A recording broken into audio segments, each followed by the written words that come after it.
n'afa Nna na Nwa na Mmụọ Nsọ.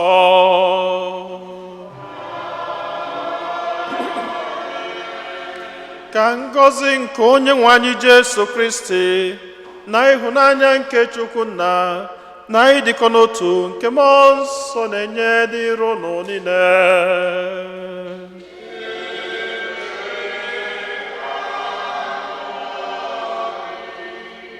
Ụmụnne m na Kristo todorinu Jesu,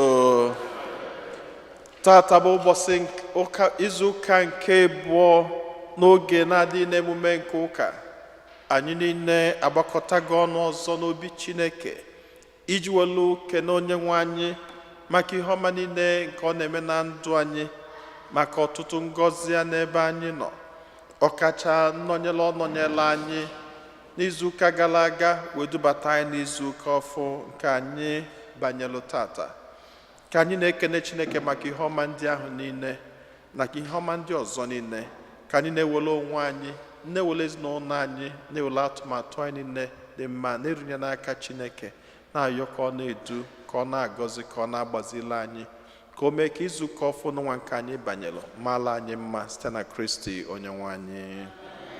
Anyị nwere ọtụtụ ebumnobi ndị ọzọ nke anyị ji gbakọta ọnụ n'aja masị n'ụwa, ka anyị runatazi isi a na runye Chineke ebumnobi ndị ahụ niile.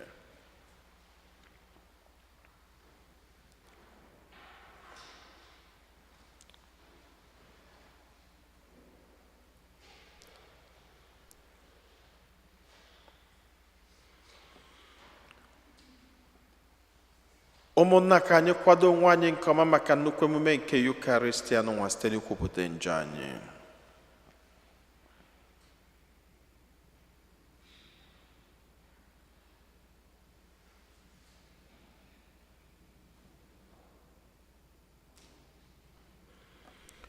Ekwupụta m ngwa Chineke ji ike niile.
Ka Chineke ji ike niile mere anyị ebere, gbaghara anyị njọ anyị, duru anyị na ndụ ebe ebe.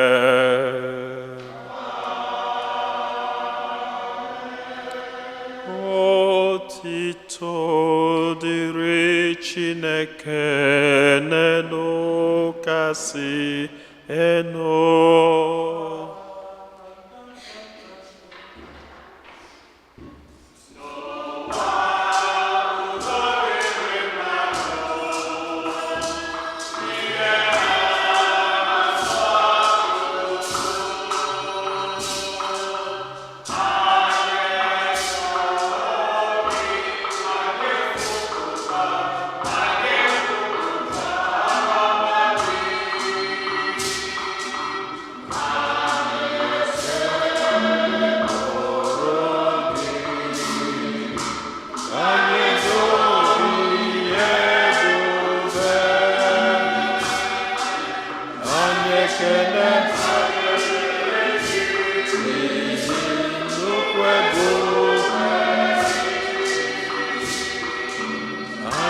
na-ekene gị n'ihi nnukwu ebube gị.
Chineke ji ike niile dị ebi ebi, eluigwe n'ụwa nọ gị n'ọba aka, were ebere nụrụ arịrịọ ndị nke gị.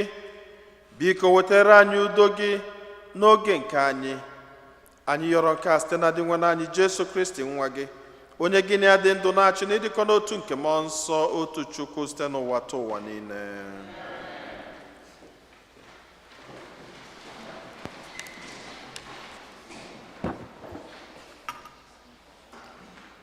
Ihe ọgụgụ enwetara n'akwụkwọ mbụ nke Samuel na-ehi ụra n'ụlọ nsọ nke Onyenwe anyị, ebe igide ọgbụgba ndụ nke Chineke nọ. Onyenwe anyị wee kpọọ Samuel oku. Ọza ya sị, lee m. Ọ gbara ọsọ gbakwuru Eli sị ya, lee m, ọ bụ gị kpọrọ m oku? Eli asị ya, akpọghị m gị oku, laghachi n'ụra. O wee laghachikwa ịrahụ ụra. Onyenwe anyị akpọkwa Samuel oku ọzọ. O kulitekwere gbakwuru Eli, lee m, ọ bụ gị kpọrọ m oku? Eli sị ya, nwa m, akpọghị m gị oku, laghachi azụ rahụ ụra. N'oge ahụ Samuel amatabeghị Onyenwe anyị nke ọma, n'ihi na Onyenwe anyị egosibeghị ya ihe ọbụla. Onyenwe anyị wee kpọkwa Samuel oku nke ugboro 3. O kulitekwara gbakwuru Eli sị ya, lee m, ịkpọrọ m oku. Mgbe ahụ ka Eli jiri ghọta na ọ bụ Onyenwe anyị na-akpọ nwatakịrị ahụ. O wee sị Samuel, laghachi n'ụra, akpọkwa gị oku ọzọ, za ya. Onyenwe anyị kwube na nwaodibo gị na-ege ntị. Mgbe Samuel lakwara ebe ọ na-edine, Onyenwe anyị bịara gosi ya onwe ya. Ọ kpọkwara ya oku dịka o siri akpọbu ya na mbụ, Samuel, Samuel. Samuel aza ya, kwube na nwaodibo gị na-ege ntị. Samuel wee too, Onyenwe anyị nọnyekwara ya. O nwebeghị okwu ọbụla si Samuel n'ọnụ pụta ghara ịdị ire. Okwu kosebụ nwa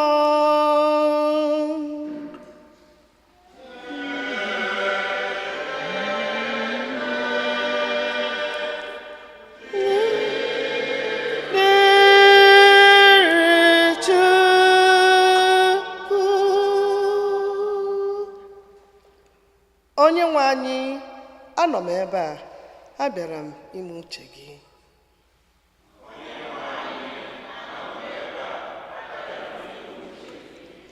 Onyenwe anyị, anọ m ebe a, abịara m ime uche gị. Onyenwe anyị, anọ m ebe a.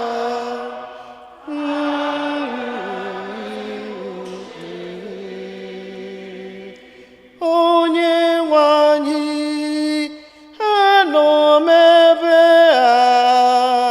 a, abịara m ime uche gị.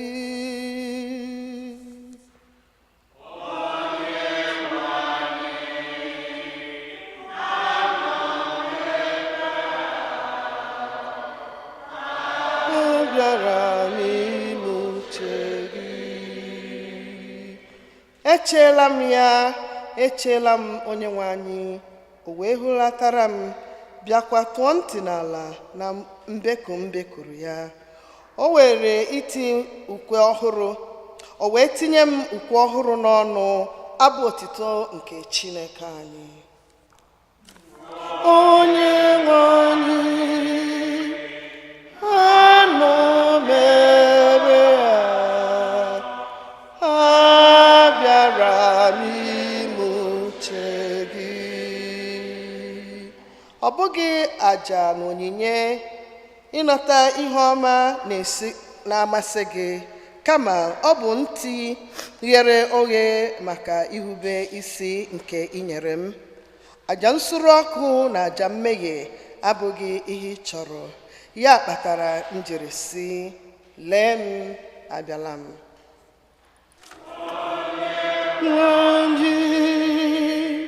Anọ m ebe a, abịara m ime uche gị. Iwu edere n'obodobo akwụkwọ nye m bụ na aga m eme uche gị. Chineke m, ime uche gị bụ ihe na-amasị m. Ebu m iwu gị n'obi m.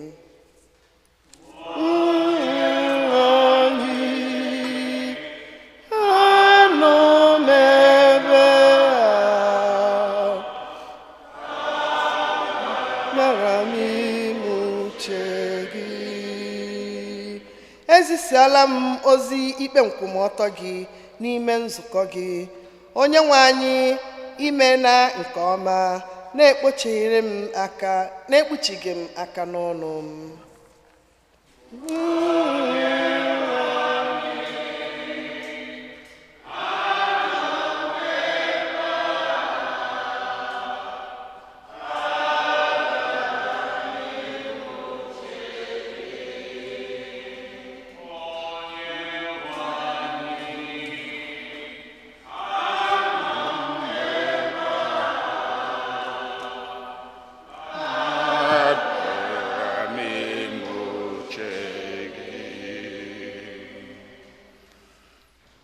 Ihe ọgụgụ ewetara n'akwụkwọ ozi mbụ Pọl odiasọ degara ndị Kọrint. Onye ọzọ na-ekwu sị, ihe oriri niile dịịrị afọ, afọ dịịrị ihe oriri niile, ma Chineke na-eme ka afọ na ihe oriri ghara ịdị mkpa ọzọ. Chineke ekeghị ahụ anyị maka ịkwa iko, kama ọ dịịrị onye nwe anyị dịkwara ahụ anyị. Ma Chineke mere ka onye nwe anyị si n'ọnwụ bilie. Ọ ga-ejikwa ike ya mee ka anyị onwe anyị si n'ọnwụ bilie. Unu amaghị na ahụ unu bụ ihe dị n'ahụ Kristi. Aga m ewere ihe dị n'ahụ Kristi mee ka ọ bụrụ ihe dị n'ahụ nwaanyị na-akwa iko. Chineke ekwela ma onye ọbụla na-arapụrụ n'ahụ onye nwe anyị, ya na ya ga-abụ otu n'ime mmụọ. Gbanarịnụ ịkwa iko, n'ihi na mmehie ọbụla ọzọ mmadụ na-emehie adịghị ata anụ ahụ ya ahụhụ ka ịkwa iko. N'ihi na onye ọbụla na-akwa iko na-emehie megide ahụ ya. Ma ọ bụ unu amaghị na ahụ unu bụ ụlọ nke nsọ nke mmụọ nsọ onye bi n'ime unu, onye Chineke nyere unu. Ya mere, unu abụghị nke onwe unu, kama nke Chineke. O jiri ihe dara oke ọnụ ahịa wee gbata unu. N'ihi ya, na-enyenụ Chineke otuto n'ahụ unu. Okwu nke osebrowa.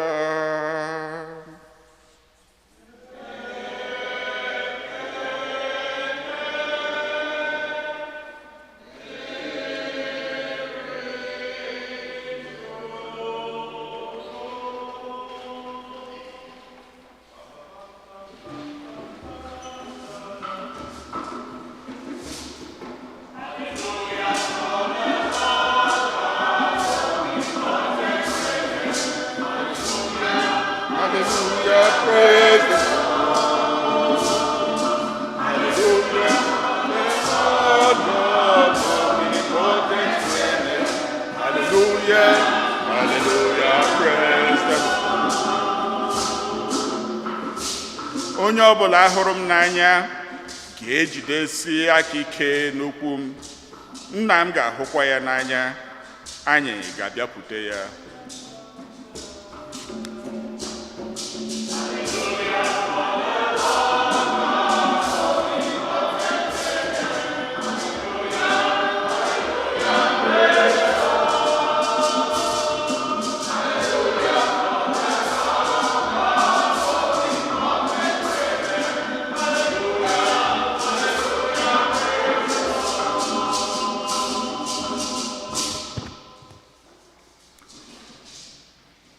Onye nwe anyị nọnyelu unu.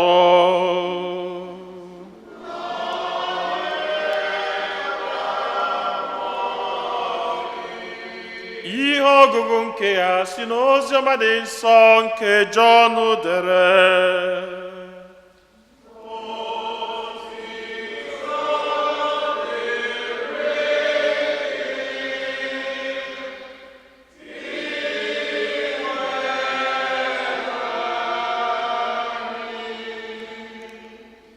N'echi ya, Jọn pụtakwara ọzọ ebe ahụ, ya na ndị mmadụ abụọ n'ime ndị na-eso ụzọ ya. Mgbe ọ hụrụ Jesu ka ọ na-agafe, o were sị, "Leenụ nwa atụrụ Chineke." Mgbe mmadụ abụọ ahụ na-eso ụzọ ya nụrụ ihe o kwuru, ha hapụrụ ya sobe Jesu. Jesu wee tụgharịa hụ ka ha na-eso ya, wee sị ha, "Gịnị ka unu na-achọ?" Ha wee sị ya, "Rabai, olee ebe i bi?" O wee sị ha, "Bịanụ ka unu hụ." Ha wee so ya bịa hụ ebe o bi. Ya na ha wee nọdụ ụbọchị ahụ. Mgbe ahụ bụ ihe dịka elekere 4 n'ehihie. Andrew nwanne Simon Peter bụ otu onye n'ime mmadụ abụọ ahụ, nụrụ ihe Jọn kwuru wee sobe Jesu. Ihe mbụ Andrew mere bụ na ọ chọtara nwanne ya bụ Simon wee sị ya, anyị ahụla Mesaya ahụ, ma asụgharịa ya Kristi ma ọ bụ onye ahụ echiri echi. O wee kpọrọ Simon kpọgara Jesu. Jesu legidere ya anya wee sị, gị bụ Simon nwa Jọn, site ugbu a ga-akpọ gị Sefas, nke bụ nkume ma atụgharịa ya. Oziọma nke osebruwa.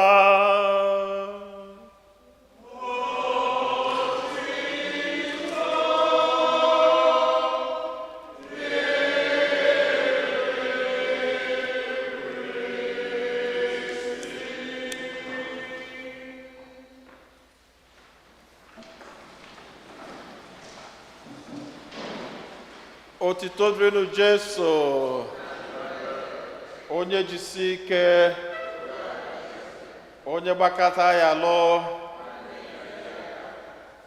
Afọ m na kọlọ chọọchị anyị echenjibego obele. Ndị na ọ bụrụ mgbe a na-eme election, asị na the vote is trickling down. So ndị nnata dị ka ha anyị chere ụlọ akụrụ ụlọ ọkwa anyị chere ụlọ tata. Anyị sị m ọkwa Naijiria na mama eji anyị ga-echi ụlọ tata na anyị chelie ma ndị kwaya lediti anyị nụ ya si na tata na ọ ga-eme anyị ma apụ anyị nụ ya. So which is good. So we thank God for ndị emedi ha ndị jere ụlọ nnọnụ anyị ma na ndị nnata I think na ọzọ anatago mana ọ ka na-ezo ezo. So I hope that by next Sunday we'll see more people tackling in, nwayọ. So I see no. The most important thing bụ na anyị jee n'udo natakwa n'udo. Ọnya bụ nke kacha mkpa. Bụ na anyị na-ekene Chineke na anyị afụgo ụnụ nwayọ. Onwegodi ndị ka nọnụ ha ka ga-anata in Jesus' name.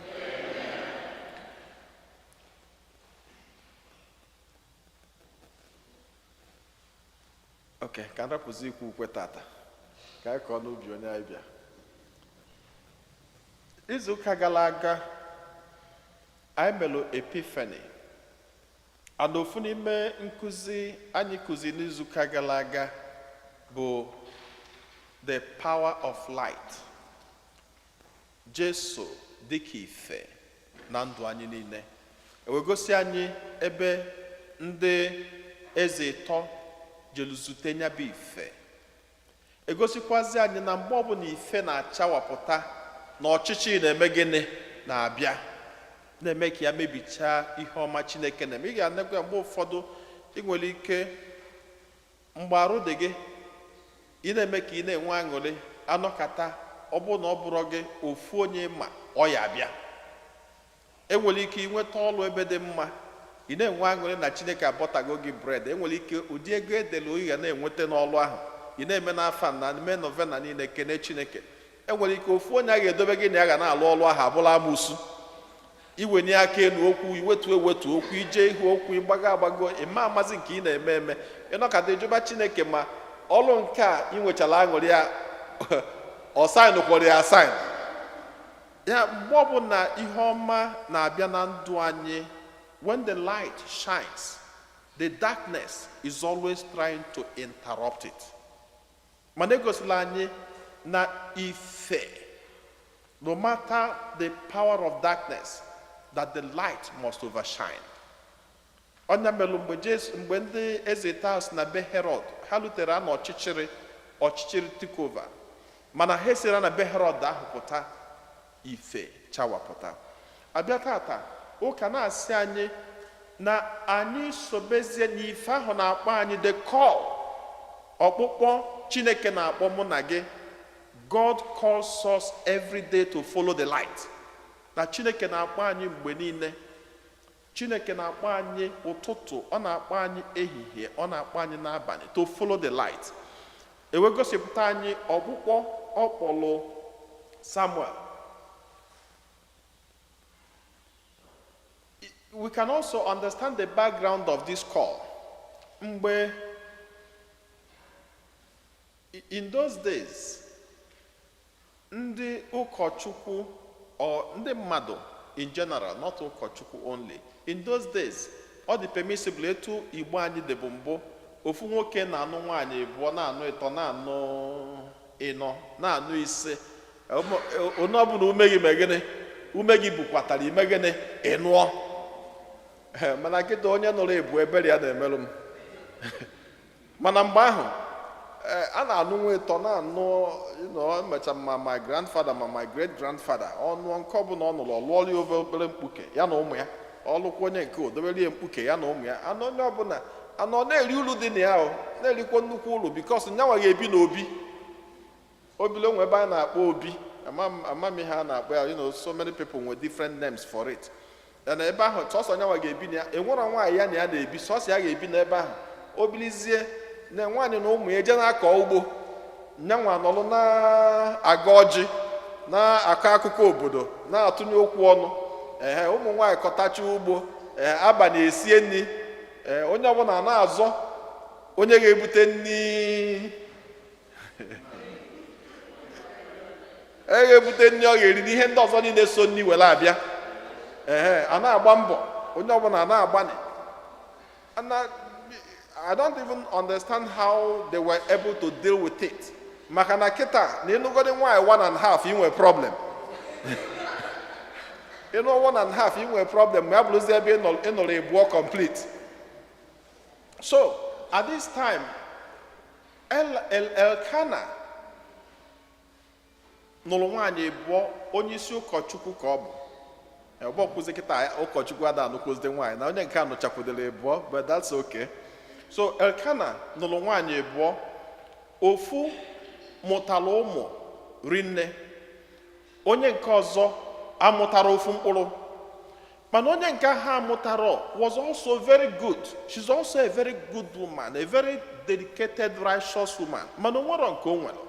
Mana cheta na akwụkwọ nsọ si na ngọzi na-adịrị ndị na-atụrụ Chukwu egwu na-eso ụzọ ya. Ọ sị na nwunye gị ga-adị ka osisi vine na-amị mmịmị n'ime ụlọ gị, na ụmụ gị agbarube n'oche tebụl gị. Mana nwaanyị nke a sị na ebe ọ bụ na ngọzi Chukwu na-enye ndị fụrụ ya n'anya bụ inye ha ụmụ, gịnị mezi na ihe nwere nke, and it was a problem. Mana ebe problem dị abụrụ sọsọ na Chukwu enyere ya nwa, na ebe problem dị bụ na onye nke Chukwu nyere nwa si na ọ ma aṅụ mmiri megịnị tọgbọ iko. Etu esi eke okike mgbe ahụ bụ dịka ụkọchukwu, etu ndị be anyị si eme bute ewu, bute ji, bute nke a.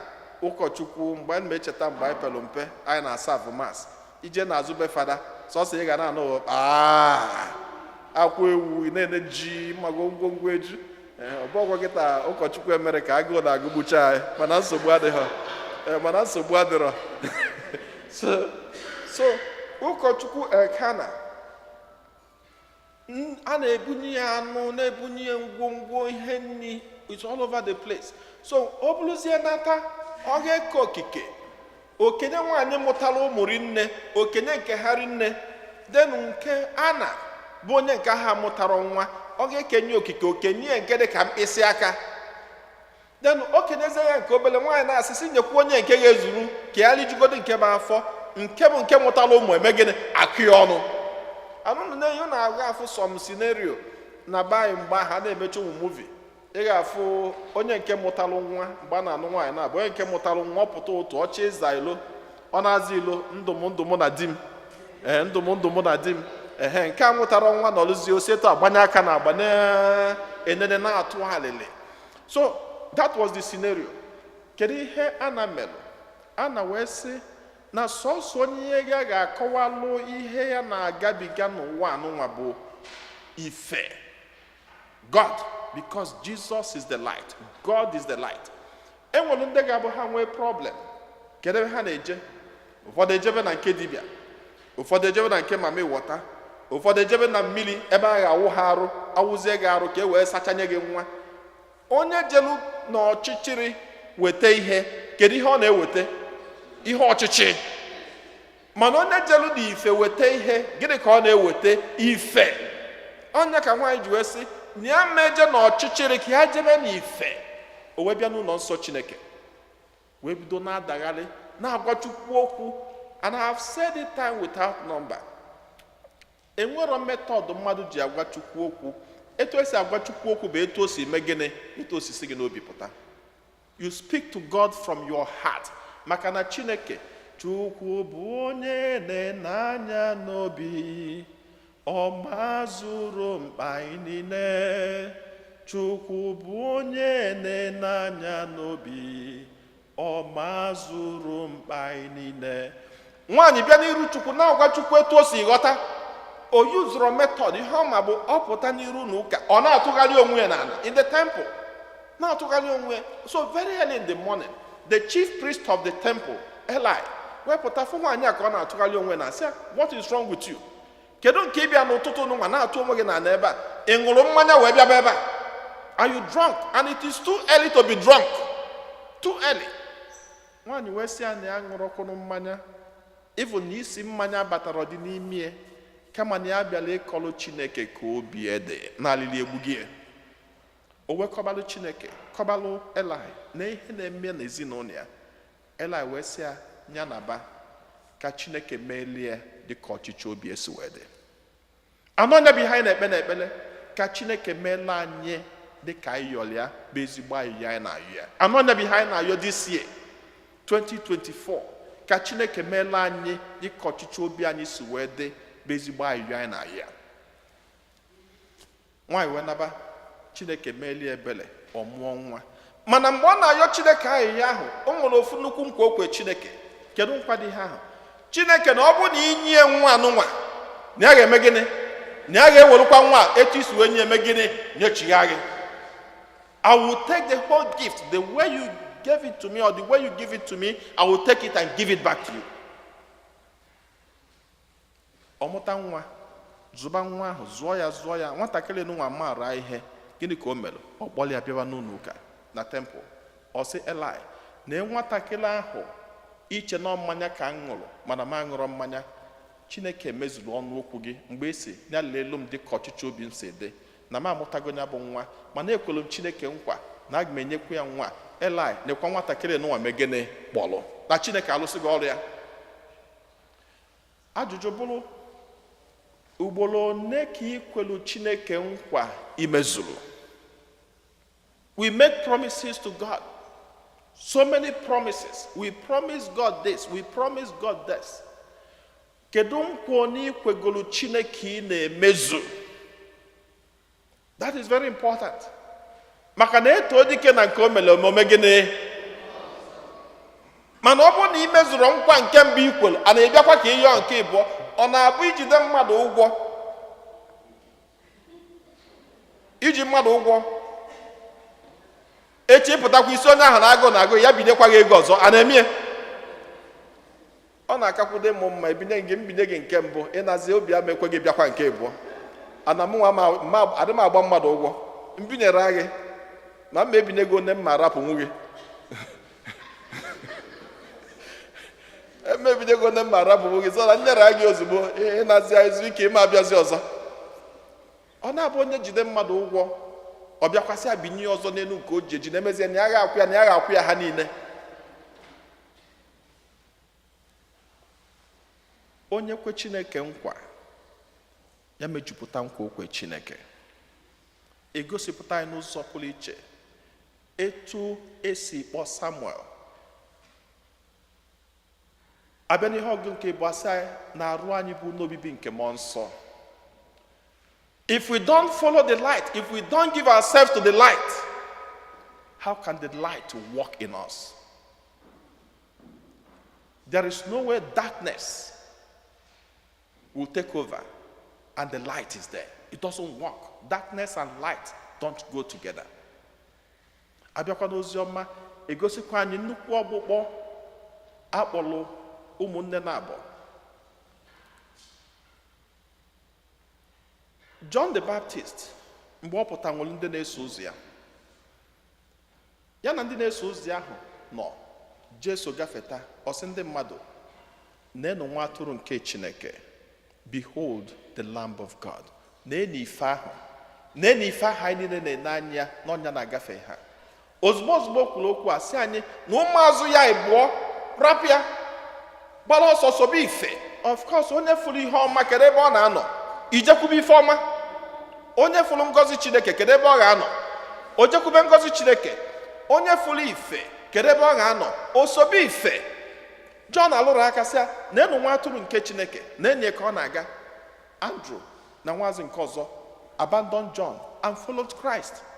Mgbe ha lụkwute Jesu, ajụ ha jụrụ ya bụ, onye nkụzi kedu ebe ibi?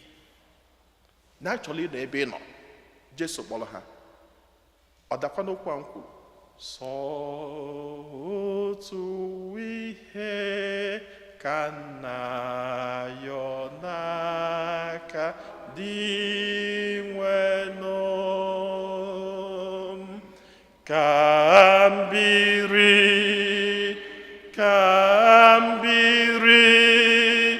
n'ụlọ nke dị nwenụ m na mbọsị ndụ m niile.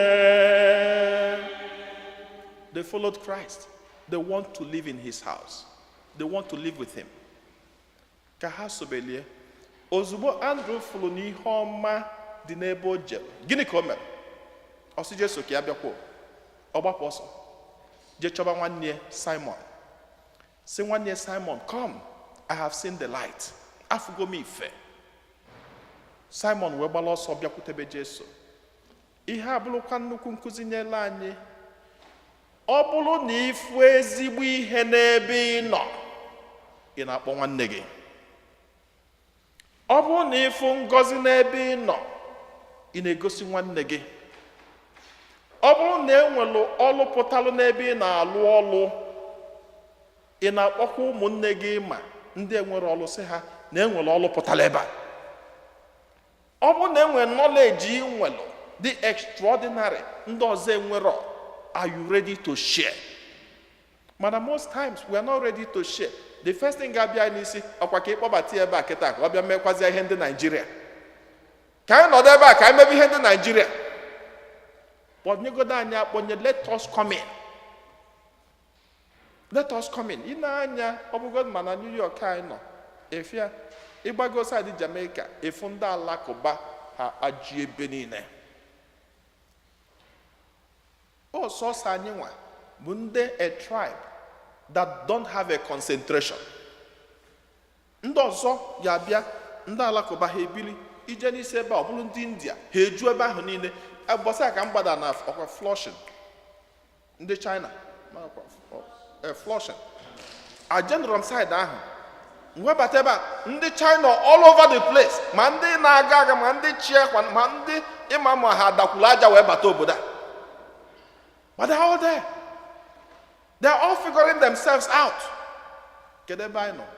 Anyị je ha rie rice, ṅụọ mmanya, onye ọ na-eti isi n'ọhịa. Ndị ọzọ na-ata afụfụ. No concentration, nothing. Nothing. Onye tọrọ atọ, anyị enyere ya aka mba, maka ihe anyị na-alụ bụ onye na-enye anyị bụ onye anyị na-enye. Onye na-enye anyị bụ onye anyị na-enye. Onye ada-enye anyị agụ gugbuo ya. That's how we run. That's our system. And it doesn't work. Because united we stand, divided we fall. Very simple. Very simple. And that's why we have not progressed. That's why I move the business is very formidable in New York. Because we run on individual basis. Only make a business ever. Can you make on? Onye chigode ki ya me onye nke ọzọ achi ogbu ya ogbu.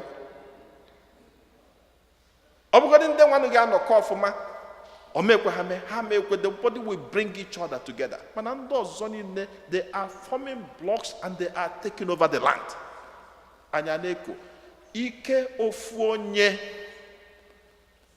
adama mma ịbata obodo ọrazuo nwe obodo atọ ụtọ, ọrazuo na-aga n'iru obodo adị mma. Asị anyị na mgbe Simon zute Jesu, Andrew nwanne ya kpọtara ya. Jesu wee sị ya, nke bụ Simon, aga m agbanwe ọnọdụ gị. Ị ma abụzi Simon, ihe ga-abụzi site tata gaba bụ gịnị? Cephas ihe pụta nụ rock Peter. Now Simon batalụ Jesu mee ya onye isi n'elu nwanne nke kpọtara ya. Ajụjụ m na-ajụkwa onwe m bụ, ọ bụrụ na enwere ebe m na-alụ ọlụ mfụ ọlụ wee kpọbata nwanne m, mụ na ya na-alụ ofu ọlụ, but for some reasons God blessed him or her, emekatazie mee nyanwa supervisor m. Now onye a bụ onye m kpọtara n'ọlụ, mana emegidezi ime onye ahụ my own supervisor, nọdụzie n'okpuru onye m kpọtara n'ọlụ. What will be going on in my mind? New York niile ga-anụ ya, obodo niile ga-anụ ya, and even the next minute we will start plotting again. Even also I may ally within the Jamaica, ally within the even the worst human beings, to see my God drop ya down. So jada ya na no one ban share ogwo mkpọbatara ebe a.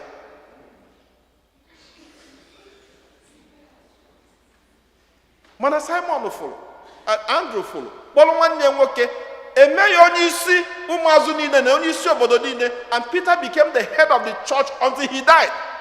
Took the major decisions of the church. And Andrew was following. We have so much to learn in this gospel of how to live. And as I Chineke na-akpọ anyị to himself. And then to accord the quasi, we have different courses, even as parents. Look at our kids. Our job is to train them. Some the mother send them as a new research, or some research. I'm not on how recent the research is. And now the research book that people who who are religious from their childhood to adulthood are happier,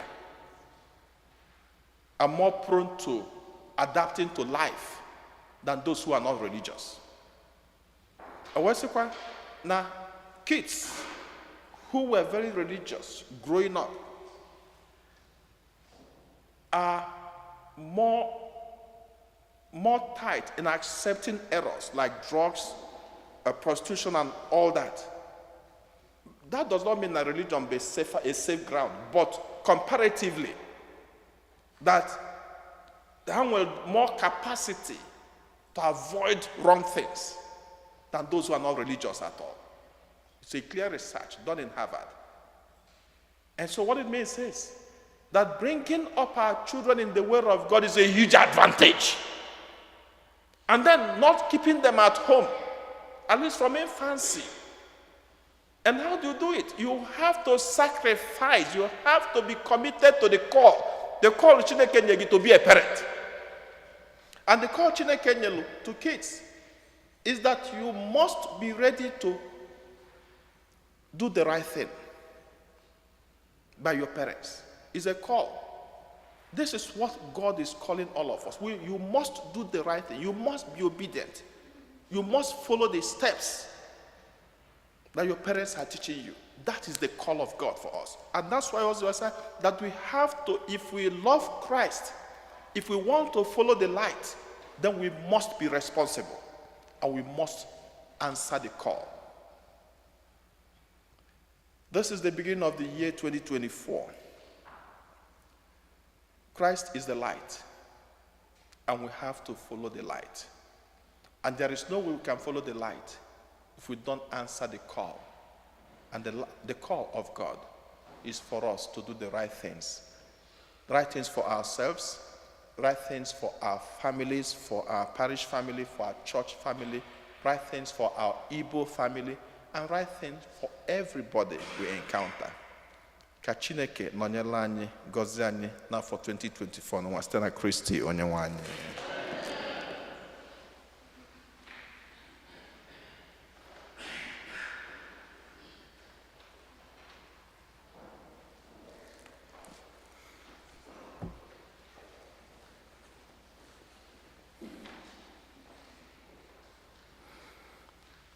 Ekwe m n'otu Chineke.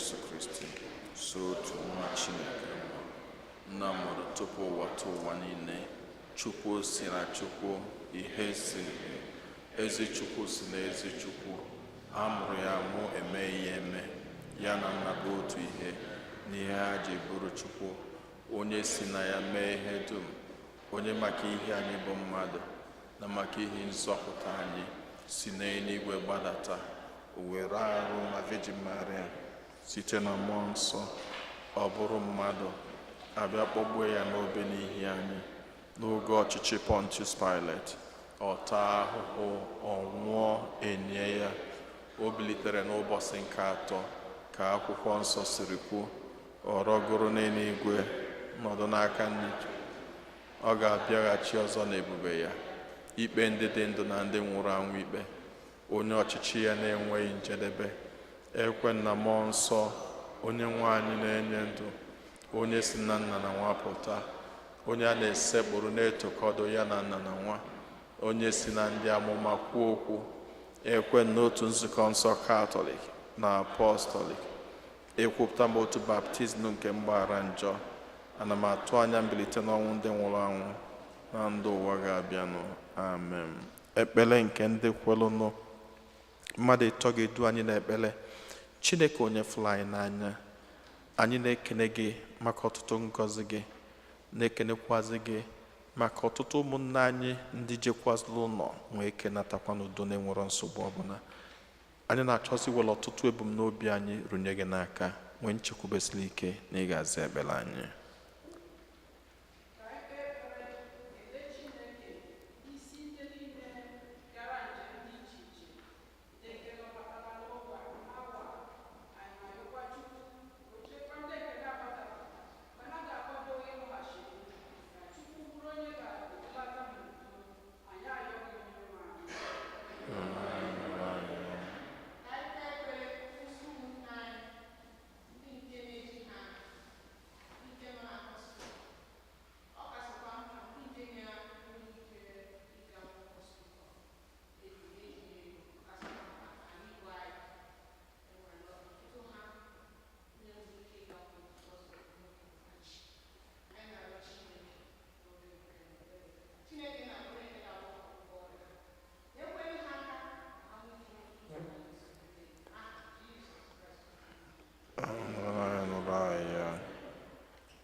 Karnatezi isi a na-arụnye Chineke bụ n'obi ndị ọzọ n'ime obi anyị.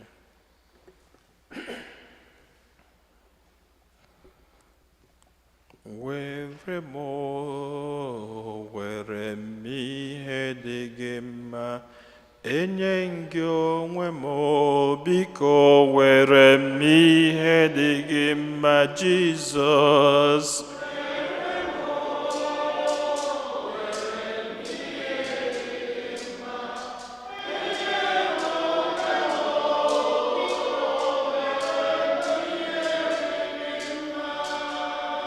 Were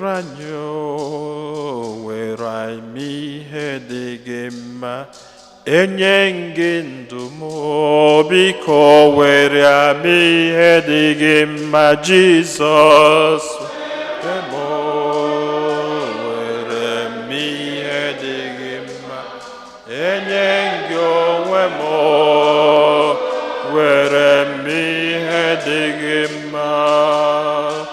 Onye nwe anyị Chineke, anyị eburugo ọtụtụ ebumnobi anyị, ọnọdụ nke ndụ anyị, ezinụlọ anyị n'afọ 2024 n'ụwa gosipụta gị n'ụzọ pụrụ iche.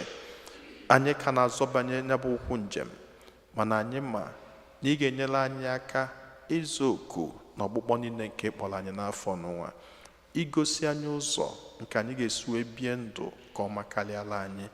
Anyị makwazi nke ọma na ị ga-erukwasị anyị igirigi nke ngọzi gị mgbe ọbụla anyị na-agba mbọ, mgbe ọbụla anyị na-alụ ọlụ ahụ gị bụ Chineke zubere anyị niile. Anyị yọrọ nke a site na Kristi onye nwe anyị.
Ọbana ụmụnna m ka aja mụ na unu na-achụ bụrụ ihe ga-asọ Chineke ji ike niile nara nọ.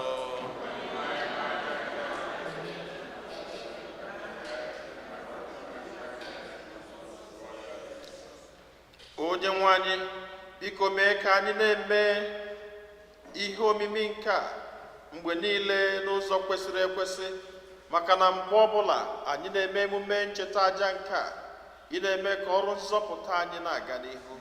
Anyị yọrọ nke a site na Kristi onye nwe anyị. Onye nwe anyị na onye lụrụ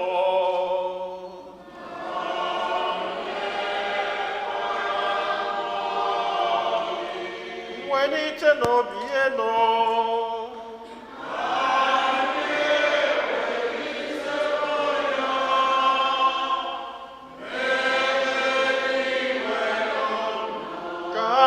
n'ụdị nwere Chukwu anyị ekene.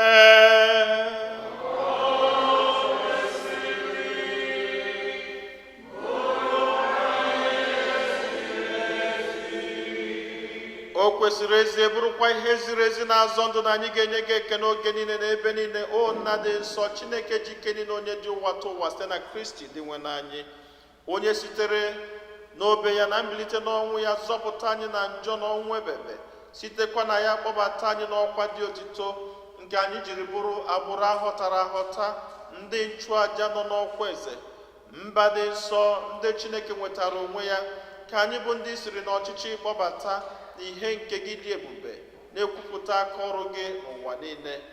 N'ihi nke a anyị na-eso igwe ndị mama niile nke eluigwe na-eto ebube gị oge niile n'ukwe na ekwe.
Nna anyị dị nsọ, ezi eso gị na-edu ohe dum nsọ, anyị na-arịọ ka ido onyinye ndị a nsọ erukwasa ha mmụọ gị ka ha wee rọrọ anyị arụ n'ọbara nke onye nwe anyị Jesu Kristi, onye bịara tupu edunye ya n'ọnwụ, nke o jiri aka ya wee nara o were achịcha nye gị ekele na otuto nyawa ya, nye ya ụmụazụ ya sị, naranụ nke a, rienụ ya unu niile, nke a bụ arụ m nke a ga-eduru nye maka ọnụ.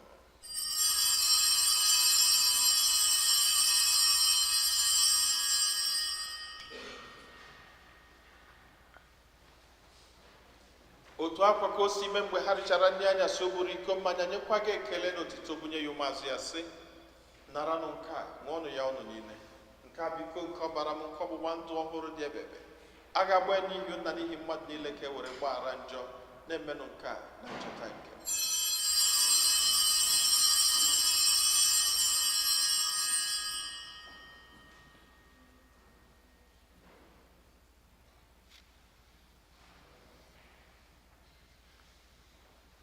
Ka anyị kwupụtanụ n'ihe omimi nke okwukwe anyị na-eme ugbu a.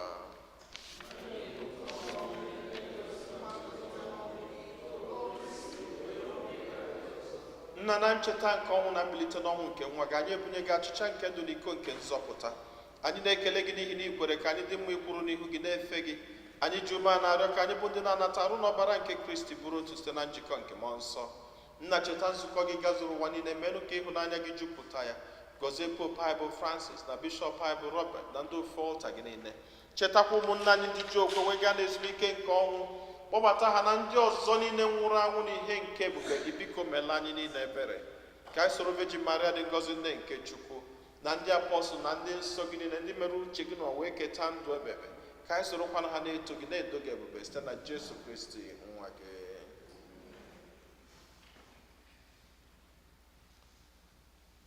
Ihe niile kere eke na-eso ya bụ Kristi, na-esikwa n'ime na n'aka ya na-erikọ n'otu nke mmụọ nsọ, na-enye gị bụ Chukwu nna ji ike niile, nsọpụrụ na otito niile site n'ụwa ta ụwa niile. Nna anyị nọ n'eluigwe,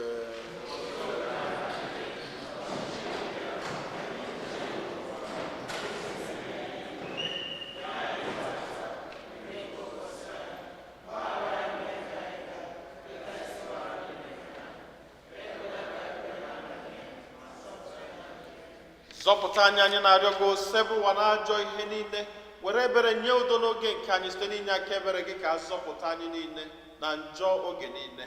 Anyị were gbanahụ nsogbu niile, were nchekwube dị nsọ na-atụ anya maka mbịaghachi nke onye nzọpụta anyị Jesu Kristi. Onye nwe anyị Jesu Kristi, onye gwara ndị apọstụl gị, udo ka m na-arapụrụ n'udo nke m ka m na-enye unu, elekwana anya na njọ anyị kama lekwasị anya n'okwukwe nke nzukọ gị. Nye ya udo na-edekọ n'otu mgbe niile ka uche gị siri chọọ, gị bụ onye dị ndụ na-achị ebe. Udo nke ose bụ ụwa dịrị unu mgbe niile.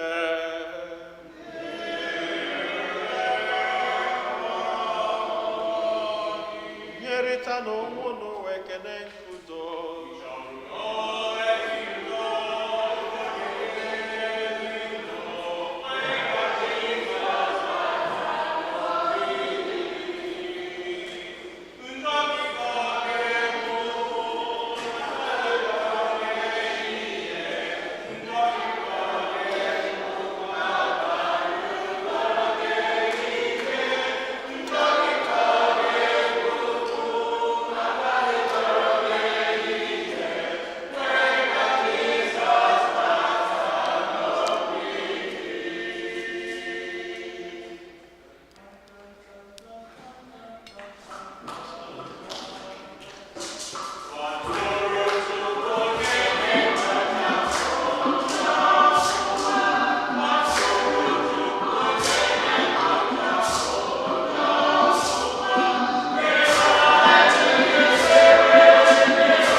Ụmụnne m na Kristi, nenu nwa atụrụ nke Chukwu, nenu onye ahụ na-ekpochapụ ụjọ nke ụwa. Anyị niile nwekwa n'isi ọma bụ ndị agbọdori nke nwa atụrụ Chineke.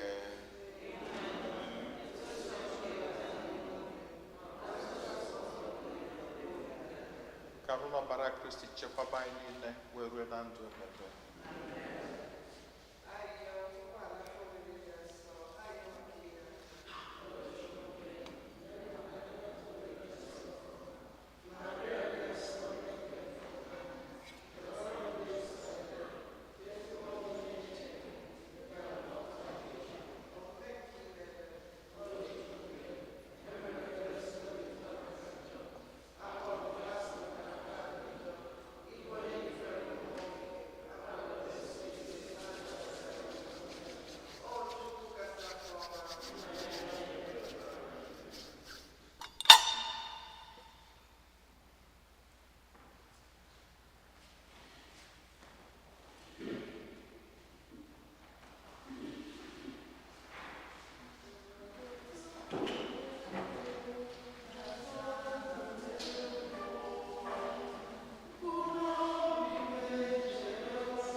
Ka anyị yọọ ayịyọ.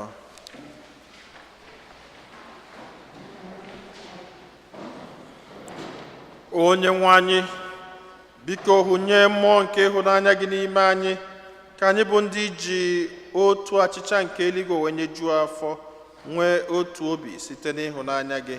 Anyị yọrọ nke a site na Kristi onye nwe anyị.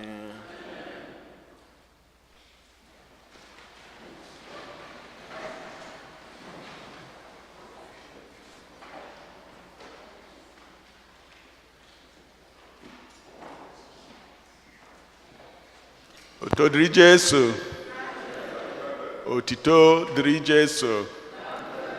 Can we opportunity to say Happy New Year to our community members.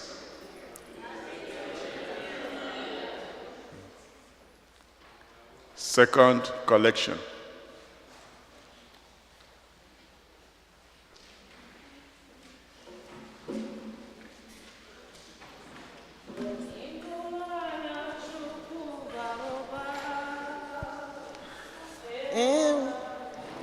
Ọbaruba ịhụnanya, ọbaruba ịhụnanya, onye nwe baruba, naanị ịhụnanya ka o jiri bịa n'ụwa. Ịhụnanya Chukwu baruba, ịhụnanya, ọbaruba ịhụnanya, ịhụnanya onye nwe baruba, naanị ịhụnanya ka o jiri bịa n'ụwa. Ịhụnanya Chukwu baruba, lee ịhụnanya ọdụkọnụ, ịhụnanya ọbaruba, ịhụnanya onye nwe baruba, naanị ịhụnanya ya ka o jiri bịa n'ụwa. Baruba, ịhụnanya ọbaruba, ịhụnanya ọbaruba, ịhụnanya onye nwe baruba, naanị ịhụnanya ka o jiri bịa n'ụwa. Oto dịrị Jesu. Nke a ọkwa si na parish.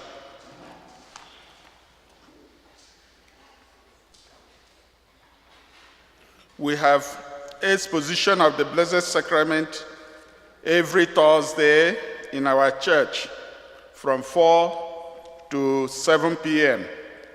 Come, let us adore him. We need volunteers to participate and to lead prayers in English. We have been made aware of some scammers who are texting parishioners under the name of Father Jose. Please do not respond to these messages. Spread the word so that no one falls into this scam. We invite you to participate in the Triduum in honor of Our Lady of Alta Gracia, Friday 19th, with the Rosary at 6:30 p.m., followed by Mass at 7:30 p.m. Saturday, the 20th, Rosary at 4:30 p.m., followed by Mass at 5:30 p.m. Sunday, 21st, Rosary at 10:15 a.m., followed by 10:45.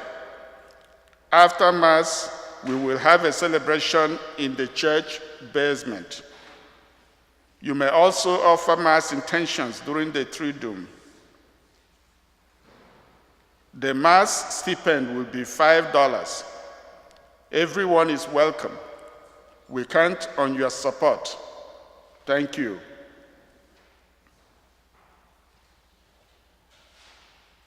We have noted that some children have been pulling at the metal cross decor on our front doors and playing with the outside elevator doors. We just recently had the elevator doors fixed, and its functioning is very important to our handicapped parishioners. Parents, please be mindful of our church and community. Be mindful of this to ensure safety and integrity of the parish. Let us take care of our church and community. Thank you. There will be a confirmation parent meeting for level 7 and teens, Monday, January 22nd at 7 p.m. in the church basement. Please note, the rectory office will be closed on Monday, January 15th, commemorating the Martin Luther King holiday. Tao, the second Sunday in the month of January, mbọsị ndị nna na-anara ngozi. Ndị kwaya. Amen. Chukwu ihe niile kere dị mma.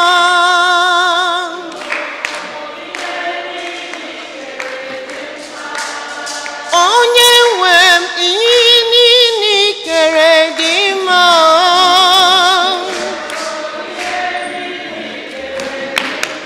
Ọ dị mma.